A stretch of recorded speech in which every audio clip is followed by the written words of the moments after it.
These two beings simply had a very strong point of view about who they were and where they were going in their lives.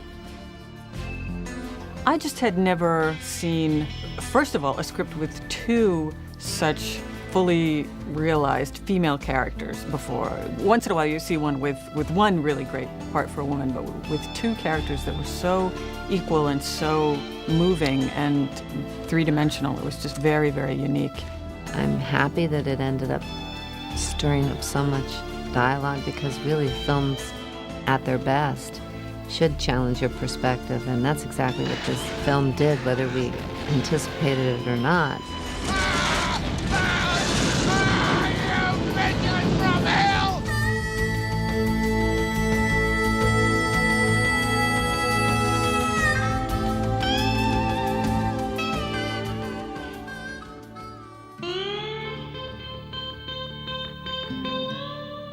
I was, at the time, producing music videos, not very happily, just struggling and spending a lot of time kind of by myself working on this little script that, I had never written a script before and had no idea that anything would happen with it. The whole thing for me was just an exercise to see if I could finish it. I just looked at a bunch of scripts to kind of see how they formatted them and just started writing it longhand that way. And then at one of the companies where I was working, I would go there at night and use the computer and just on a word processor. I cannot type the words Thelma and Louise without my fingers cramping. I just never wanted to ever have to type those two names again. The script was actually given to me by a friend named Amanda Temple, who was a very close friend of Callie's. And she gave it to me because Callie wanted some input and help in getting the movie made. Actually, originally, Callie wanted to direct the movie and do it for $1 million. At the time, I think they were getting a lot of foreign financing, or were trying to anyway, and so Amanda thought they would be a good place to take it just as an idea of where to get money for it.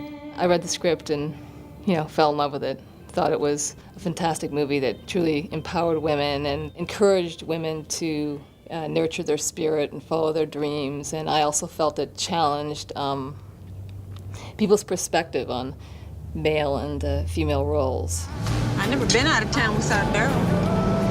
How come Daryl let you go? Because I didn't ask him. Shit, Thelma. Why? He's gonna kill you! Well, he never let me go. Mimi read it, and I ended up having a meeting with her, and then she said, could I let Ridley read it? And I was kind of like, oh no, a real director is going to read it. Well, it's got to happen sooner or later, so yeah. I said, sure, let him read it.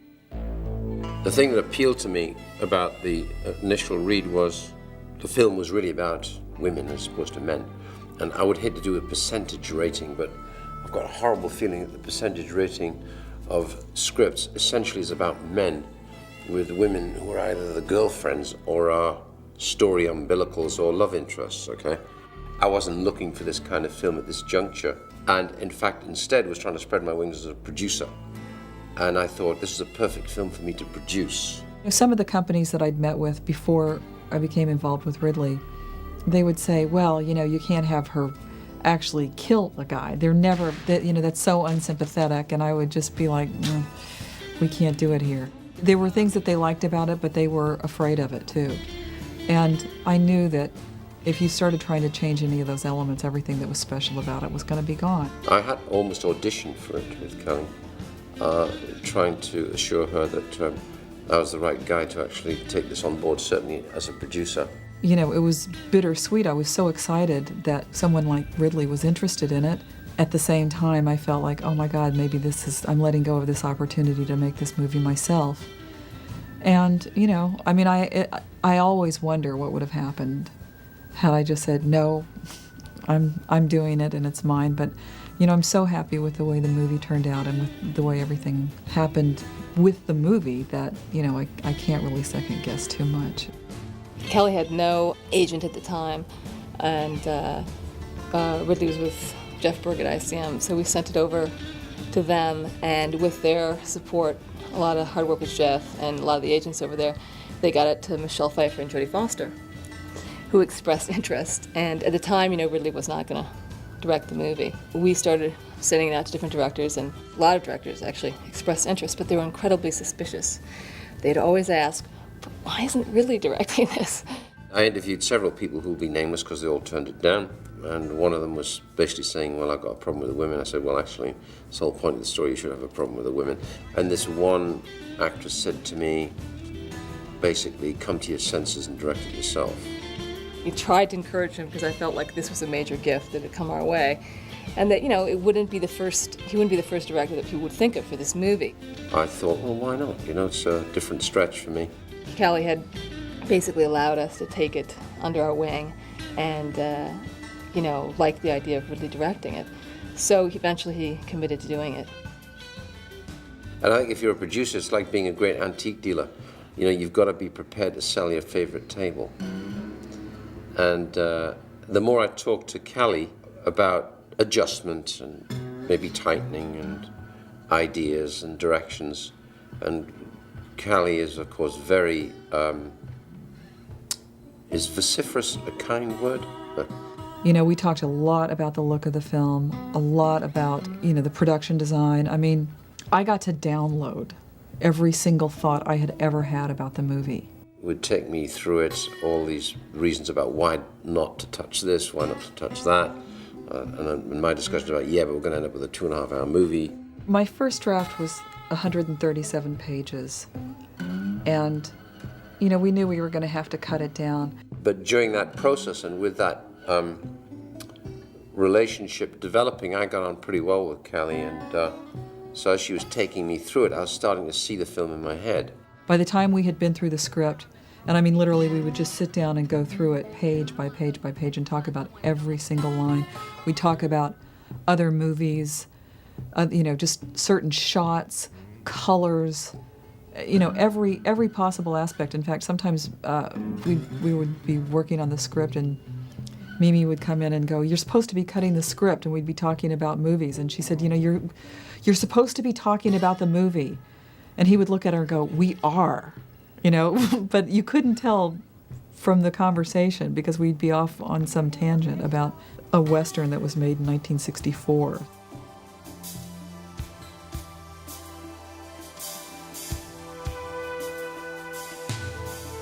You know, one studio executive who will be nameless again said, well, it's two bitches in a car, don't get it.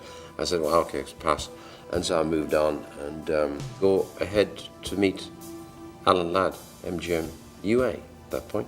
And so it was a pretty fast arrangement, and we went in at a budget of, I think around about 16 million, 1/6. And it had a lot of humor, and I thought if we really focused on it, you know, that it could say some things. I don't know, you know, something's like crossed over in me, and I can't go back. I mean, I just couldn't live. I know. I know what you mean. Anyway, don't want to end up on the damn Geraldo show. It was casting as usual. Everybody in it were relatively, apart from Harvey Keitel, who was almost quite unknown. Okay? Brad was unknown.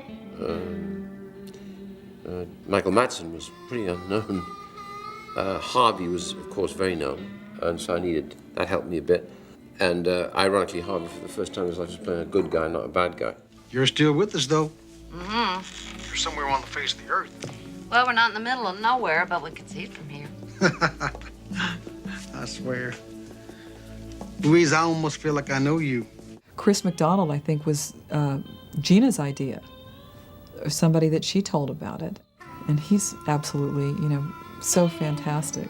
Out of all the pictures in town, it was like, oh, here's perfect. This is it. This is great. I'm gonna play. They want me to come in and read for the guy that basically beats her up and gets shot in the beginning of the movie. But what happened was I went in and they said, would you read Daryl? And I thought, well, that's interesting too. Sure. So I gave Daryl a shot. And working with Ridley in the audition process, which was, like I said, 4 times for me, was sort of a giggle, because he said, no, you gotta do that thing you did the first time when you came in, you didn't, you know, spinning the keys on my thing. He thought that was hysterical. He just liked the inflection that I like, and when you have someone who's supportive and and really kind of like a great audience. He just sat back and just loved it.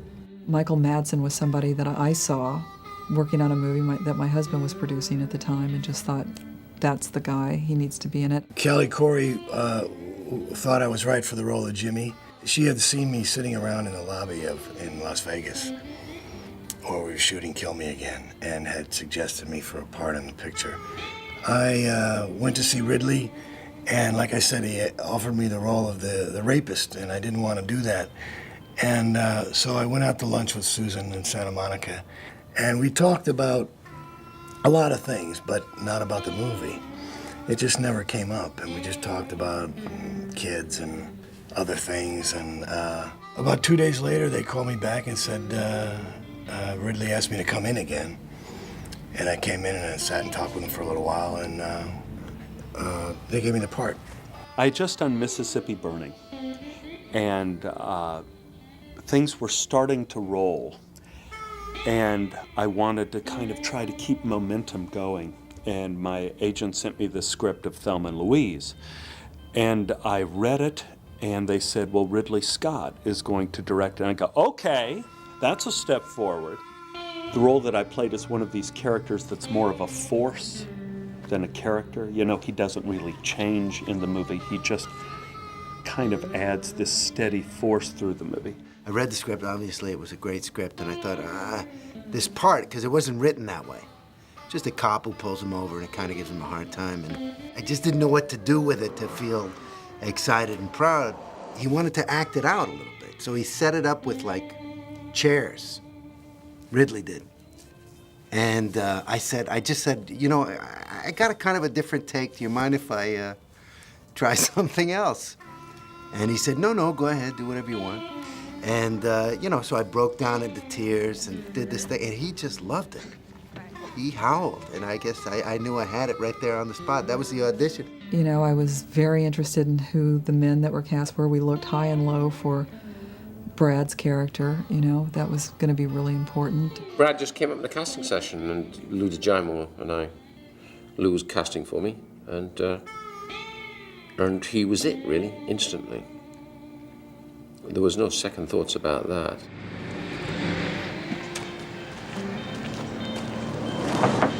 Excuse me, ma'am. I asked which direction you're heading. See, I'm trying to get back to school. My ride fell through, and well, I'm kind of stuck here like stink on stink. So... All I remember was just Ridley running around, and everybody's turning down the road. And then I saw this guy, you know, the first time I saw him on the screen, I thought, hey, look, he's okay. You know, where's the problem? He'll probably do okay. Brad was on set, and his demeanor was that of absolute obeisance to everyone and everything. He's holding his cowboy hat like, how are you, sir? How are you doing, sir?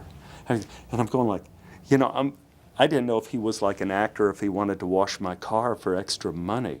We had no idea Brad was going to be such an enormous star after that, but boy, he deserved it, didn't he? He was hot.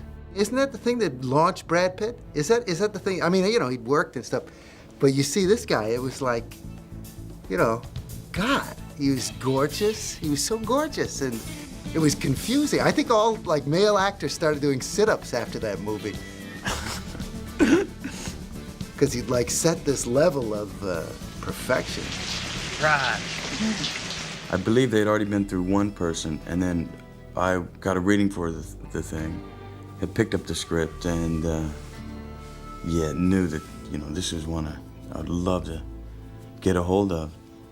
And so I read for that one, and then didn't hear anything. And I think a month went by, so I kind of made my peace with it and said, okay, you know, we'll find something else. And I got another call about a month later.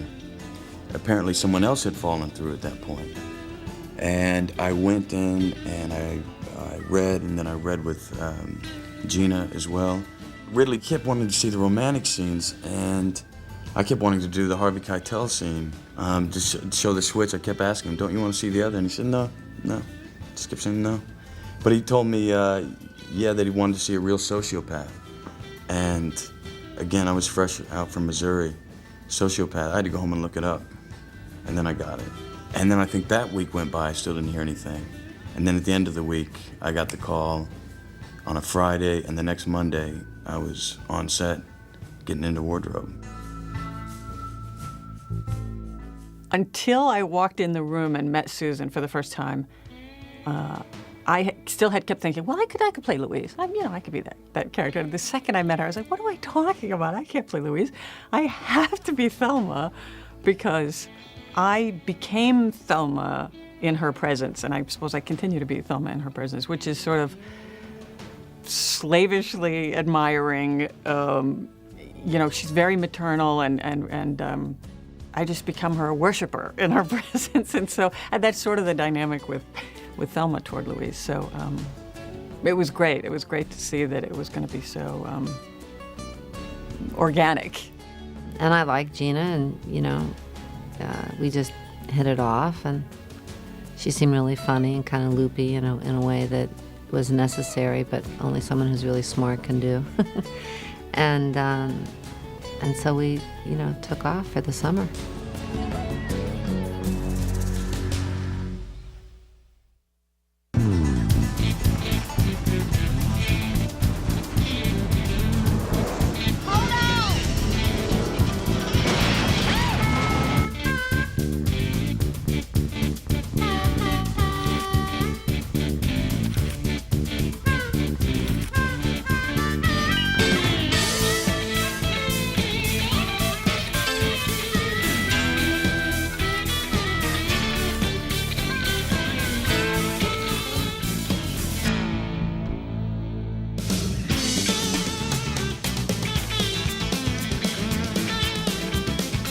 Action! Excuse me, ma'am. The whole experience of making the film was fun, I think partly because the story became that, and the characters were all the actors were great to deal with, and it was one of those textbook experiences, you get the scripts, the cast come in who are right, it goes through like lightning, you have a great time. We had a blast. We had so much fun. I could have done without a convertible after it was finished, because we were out in Moab, in the heat and the dust. No matter how much sunblock we put on, we were just filthy at the end of every day. We spent so much time in that car, first of all, just being either dragged around or driving it around or something. And there wasn't really time to go anywhere else, to your trailer or something. I don't even remember having a trailer. We would just sit in the car and we put up umbrellas and entertain each other basically in our downtime, and find ways to amuse ourselves and bond, basically. We had so much time to just yak. We went through, I think there were 7 of those cars, and the very first day, one of them caught on fire when we were still in California, and we just ran them to the ground, and I hadn't really done that much driving.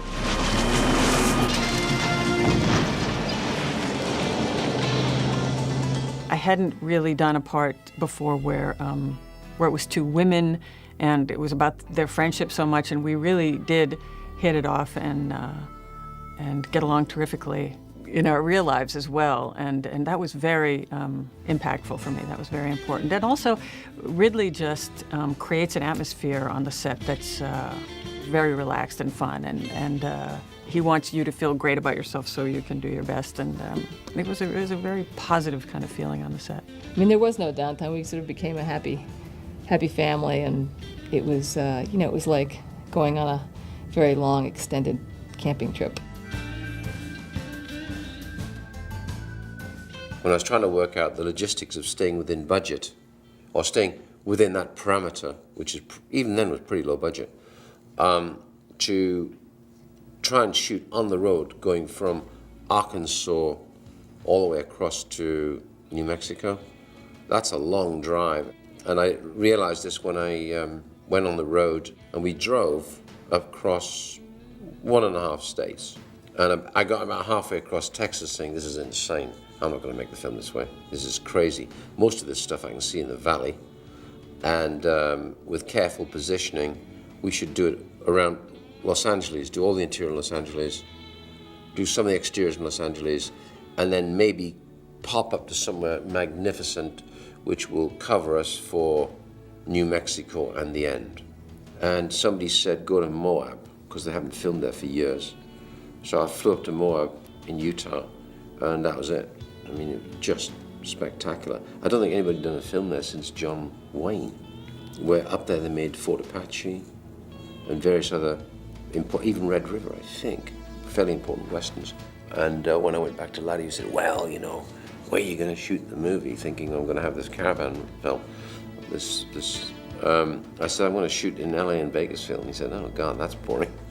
But I saw things in Bakersfield which gave me a wonderful visual opportunities and also enabled me to do Oklahoma flatlands and things like that. And down in Bakersfield, you've got those huge farms. I mean, flat land, which basically reclaimed desert, with all those watering machines and those railway lines, and you know, where any Englishman goes nuts because he doesn't see that in the UK, but we see beauty in it where most Americans think it's ugly. And baby, you're so smart. I think we only had 3 company moves, but we went to like 50. We had 54 different locations, which is within those company moves. The locations of the film had one kind of linking characteristic. They were incredibly hot, very hot. We shot in Tarzana, and there was a heat wave coming through town. I remember it was 112 degrees in Tarzana, and I believe I was wearing a blue wool suit through the entire film. Well, it was very hot that summer and humid. And it's very much like the South, actually, so we're kind of lucky that way.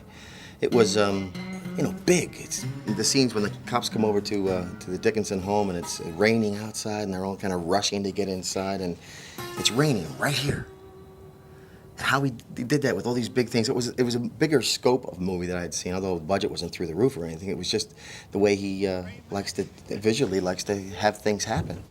I was very excited by the idea of how visual the story was. You know, it just seemed like it wasn't a movie that stood entirely on dialogue. You know, the imagery of the film was very, very important to me, and certainly in that way, having someone like Ridley direct it was a great relief, because I knew that if you want to say anything about Ridley Scott that's absolutely unqualified, it's that he is a great visual director.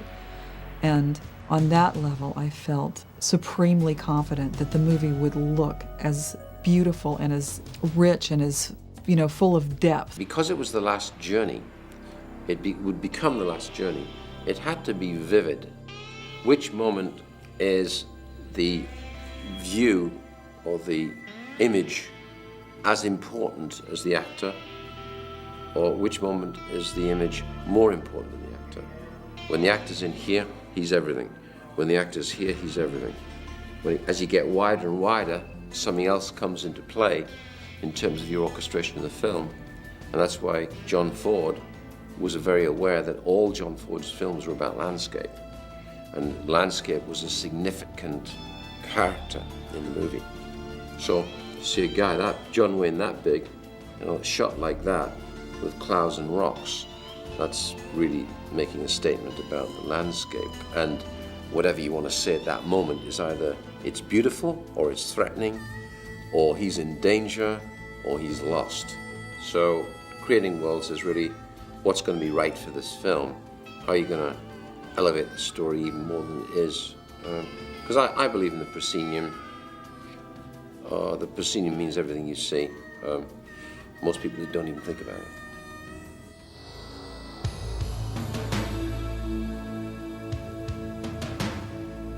As the writer there, the time I spent with them, I wanted to be, I wanted Ridley to have sanctioned it. And so I never had any interaction with them that he didn't say, can you talk to them about this? Or why don't you guys go off and figure this out? There weren't a lot of changes. There were cuts. There were scenes that were cut, and there were scenes that were kind of consolidated a little bit. There was a whole section where I dress up in a negligee with Michael Madsen and sing songs and get married and all this, and I just didn't know how I could get back to the state that she's in before that, and if that happened, and so I asked that be dropped, and we weren't quite sure what would be in its place. And Callie later explained to me that she just wanted something nice for her, at that point, but it seemed very difficult for me to maintain the tension, which was kind of my job in the movie. I was really looking to play a sympathetic guy. And I kind of put myself in the hands of Ridley, and, you know, I kind of figured it was on the page. And I just tried to do what I could do as far as the way it was written. I mean, I think it's a very visual picture. You know, it's a very moody thing. The whole scene with me and Susan in the hotel room when I asked her to marry me, most of that was made up. The idea for me to get violent in that scene, I made that up. I thought that I needed to find some way to go for that guy, you know, being in a vulnerable position. So, you know, Ridley will put two people in a room and let them play out a scene and figure out what they want to do with it. And then he'll pick the pieces out of it that he likes to use in the picture. I actually had a really sweet experience with Callie Corey because I was obviously nervous. First shot in the big leagues, as I said. And I was on set for my first day of shooting, which was the Harvey Keitel scene. They said, you know, the guy who's playing JD is here, go meet him. I went and knocked on the door, and the door opened, and he was in like a little tiny honey wagon. She just came to the trailer door, I'm in wardrobe, and she just came, and just knocked on the door and opened the door. The door opened, and I was like, that's good. She takes a step back, she goes, perfect. That's the guy. That's him. See, this is an unfair advantage. You got too much metal going here. We're gonna lighten the load a little bit. Geena was really sweet with me. Me being very new to the game, she really kind of took me by the hand and really helped me out. We were both kind of shy about it, and like, oh God, this is going to be weird. And it wasn't really spelled out in the script. It was just something beautiful happens. They have a fantastic time. And what do you do to make that seem like that? And I think I remember that Ridley just blocked out 2 days, and we'll make up stuff. We'll think of stuff. Yeah, that was my first foray into a sex scene as well, and they had it. I really wanted to go for different scenarios, so there were several setups with things flying and lamps swiveling and chairs being knocked over. And anyway, they didn't make it into the movie, which is probably a good thing. We had a much longer love scene at one point. Much, much longer. I mean, I think that love scene went on for a whole reel at one point and kept getting shorter and shorter because we had to make it shorter. You know, nobody could show that love scene. I mean, visually, I think that everybody really thought it was great because they spent more time at those dailies during lunch than they had on anything else. And it didn't even have sound, I don't think. One of the dilemmas an actor faces in those scenes is what happens if the soldier starts to salute, you know. And I ran into that predicament there as well. I think Brad was even more shy than I was, so I felt a little protective toward him. I wanted to make sure he didn't feel uncomfortable. I just remember Geena, we were setting a shot, and the bell went off, and I'm sweating. Oh, I'm sweating. And she's actually sitting in my lap, and we're basically naked, which is a really odd experience with everyone standing around doing their job like it's another Monday. And I just remember her talking to one of the guys about the shot and where they needed her to be, and all of a sudden she looks at me and goes, and she was just really cool about it.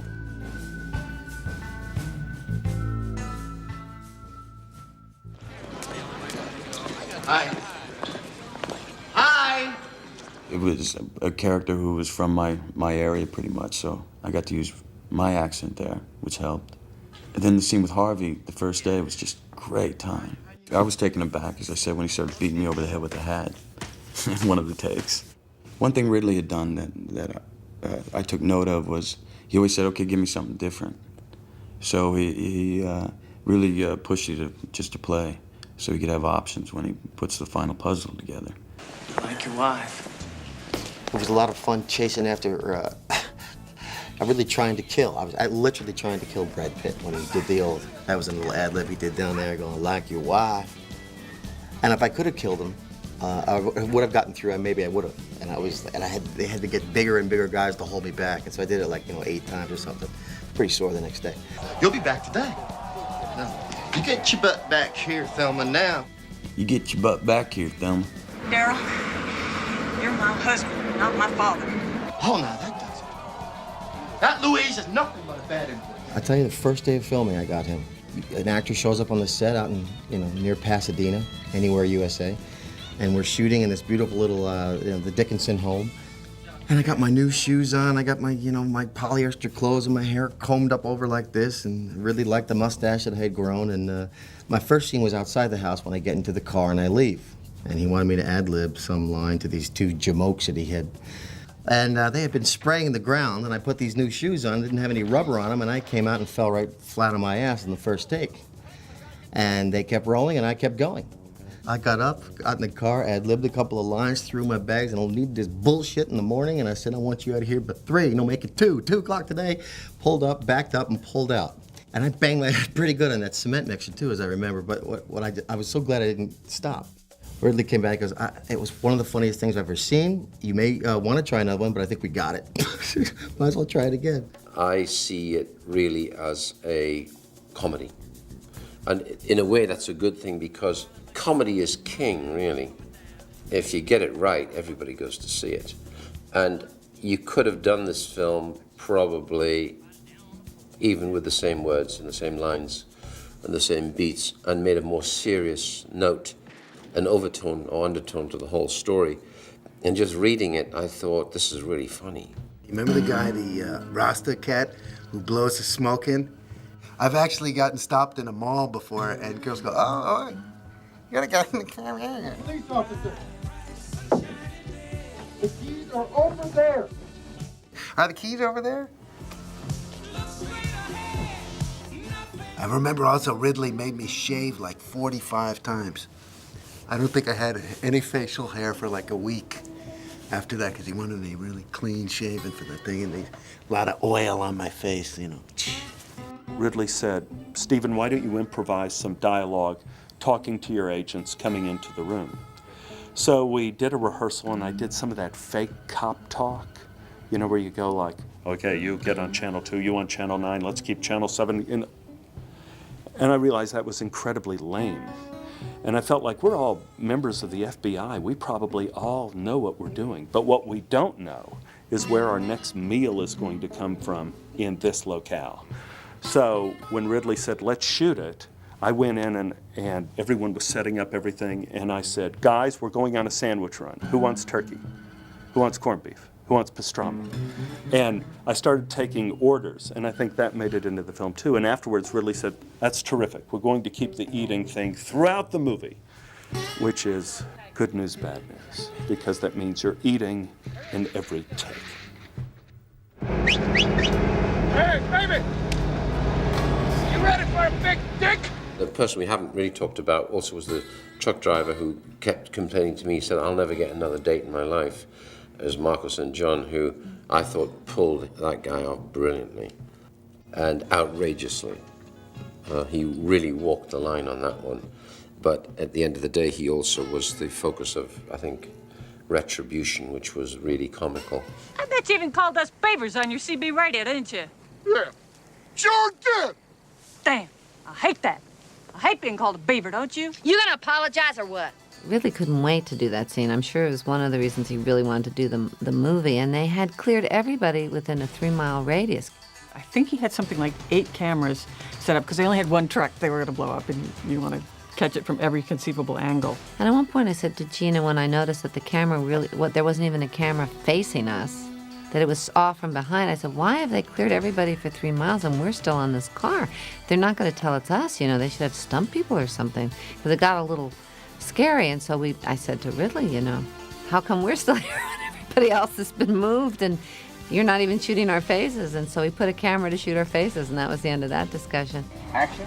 You women are crazy. I don't think he's gonna apologize. Nah, I don't think so. We said, look, it'll be our real reaction. I think if he goes boom, boom.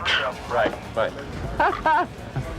Well, I'm a little nervous. It's always very exciting when there's going to be some kind of a stunt that even smacks slightly of being dangerous, but they put a lot of preparation into making sure, I suppose, that it was safe.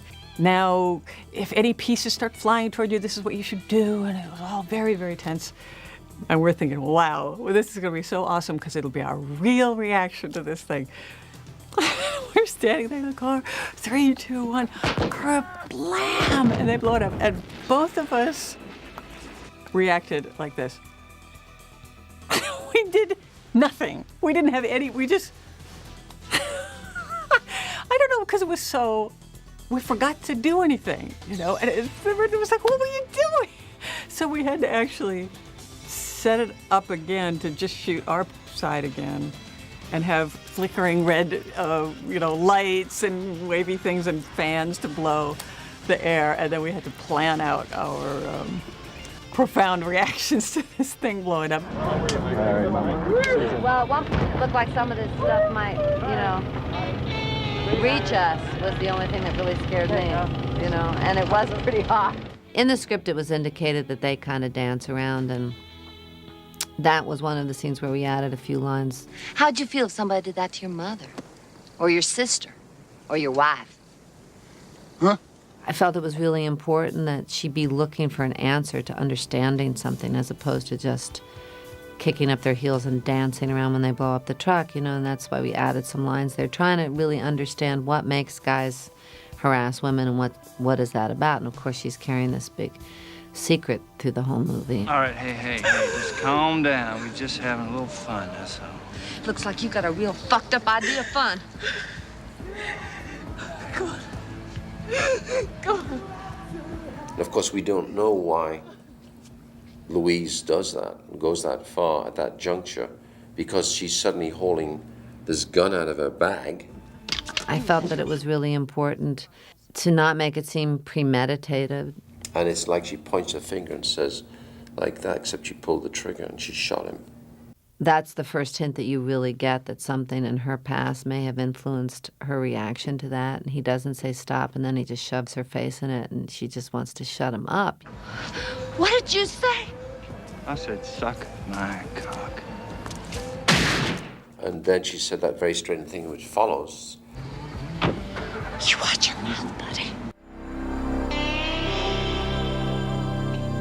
It was an unusual movie. I mean, I think a lot of people just didn't know what to make of it, but I think they had a very strong response to it.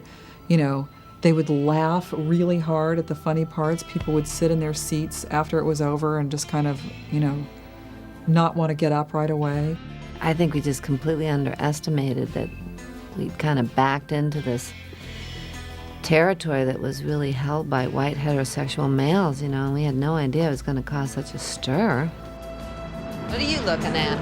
Certainly an empowering film for females, and they get a voice and get to lash out at all the shit they've been putting up with from us. I think the film spoke to people in an incredibly strong way that we didn't anticipate, that was about, empowerment, about the downtrodden taking their power back and taking back control of their lives.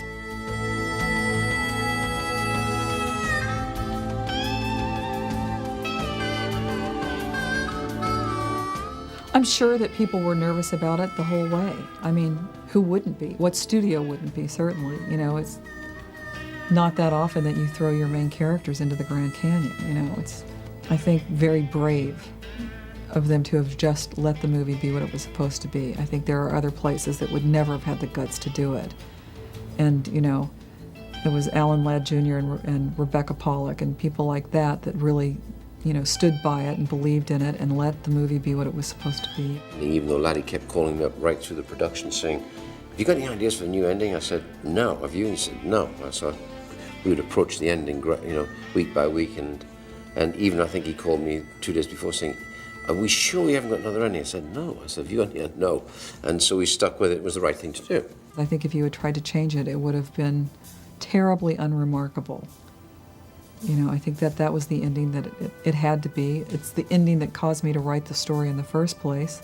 I believe we had one ending that where the car, went off the cliff and started to head down, which nobody specifically could identify why, but we didn't get, people were very uncomfortable with the ending. And it was interesting because the slightest change of just freeze framing it on its way up and never showing it go down made a huge difference.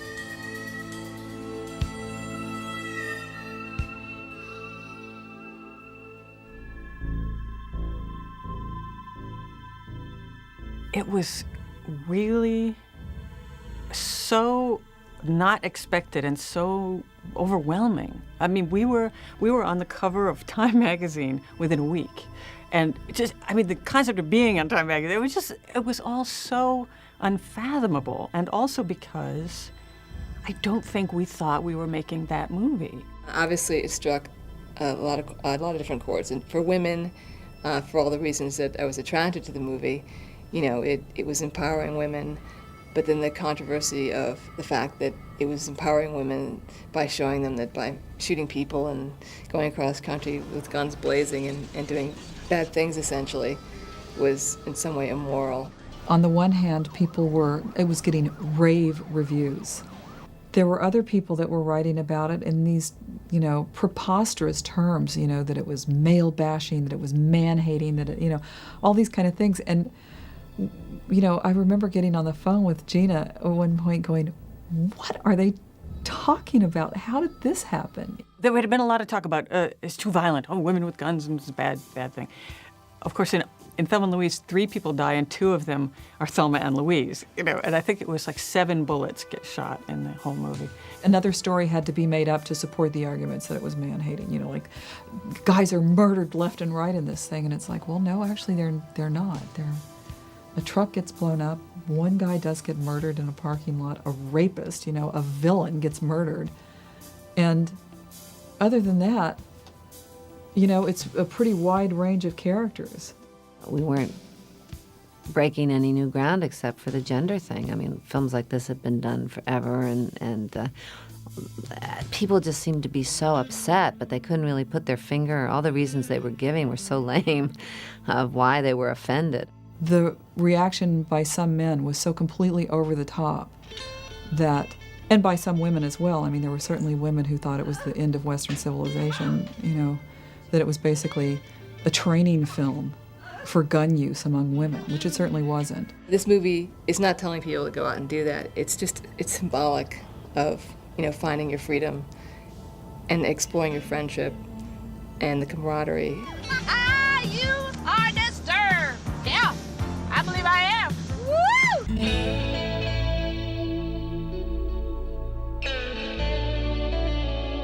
Women loved the film, and they viewed it as kind of like some sort of curious female anthem, an anthem toward feminine empowerment, which I never understood. And since then, I've asked people, what do you think of the film Thelma and Louise? And almost to a person, a woman will go, I loved it.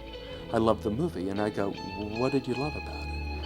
They go, well, Thelma and Louise, I just love what they do. And I said, what aspect of what they do? The suicide, the robberies, getting raped, mugged, taken advantage of in a hotel. Which part of their life do you want to emulate? And that's the remarkable thing about the movie. This film is a tragedy.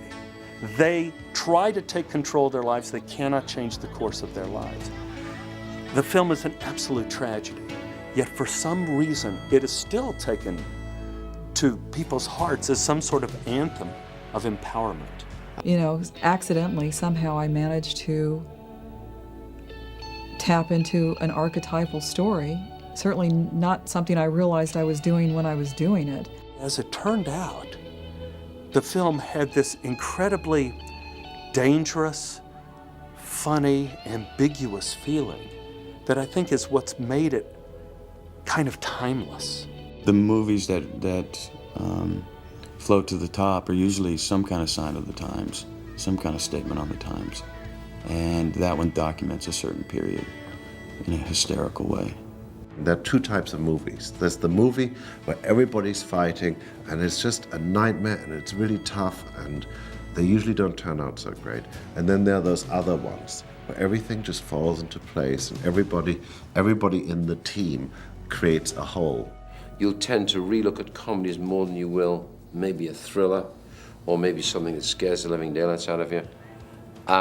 And so I think Thelma is still popular, whether or not it's still teaching its lesson or, making the world a better place for women. I don't know. I really don't know. I got to say what was on my mind. I felt, okay, you can say what's on your mind and you can be rewarded for it, and you also have to be strong enough to take the criticism that goes along with it, and it made me stronger. To be in a movie that that touches a nerve like that becomes sort of a part of our culture in a way, that's been really important for me, that at least one film I was in struck a nerve that stuck with people.